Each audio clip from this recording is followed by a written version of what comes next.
আগে পিছে কি লোক যাচ্ছে চড়কই মেলা দেখতে গেছিলি তো দেখতে এত ভিড় কোনো বলার মতো না, চলতে পারতিস না।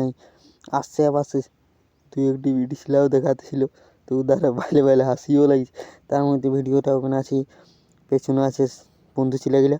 তাও হ্যাঁ অমনি ভিডিও বানায়। इधर आँख बिका আছে পুরা, सोचिसली आँख কিনে আনবো তো সেটা তো লিয়া হইল না। তার জন্য আরও ঘুরে ঘুরে ইধারে উধারে করে পাশে পাশে বিটিছিলাম দেখাচ্ছে, কোনো বলার মতন নাই। ইধারে ভালছে একটি তো না ভাইলে চলে গেল, আর ইধারে উধারে ভাইলে ভুলে হাসে হুসে যাচ্ছি তো কোনো বলার মতন নাই। তারপরে ইধারে উধারে ঘুরে ডিজে বক্স দেখতে যাবো এবারটি। তো ইধারে উধার ধোঁয়া দেখাচ্ছে, কোনো বলার মতন নেই। এবারটি ডিজে বক্স এখানে স্ক্রিপ্ট আছে, এবারটি ডিজে বক্স দেখতে চলে যাবো कंटिन्यू वीडियो। इधर पूरा डीजे बॉक्स बाजছে তো কোনো বলার মতন ডান্স দিচ্ছে। इधर আশেপাশে কোনো বলার মতন না। বুতরুগুলি इधर মাস্ক আইলাটাকে দেখ, আর একটা মাস্ক আইলা তো ইয়ারা কি মজা করে যাচ্ছে, আমরা খালি বক্স বালছি। আগে দিয়ে কত ডান্স আর একজন কি খাই খাই যাচ্ছে রে।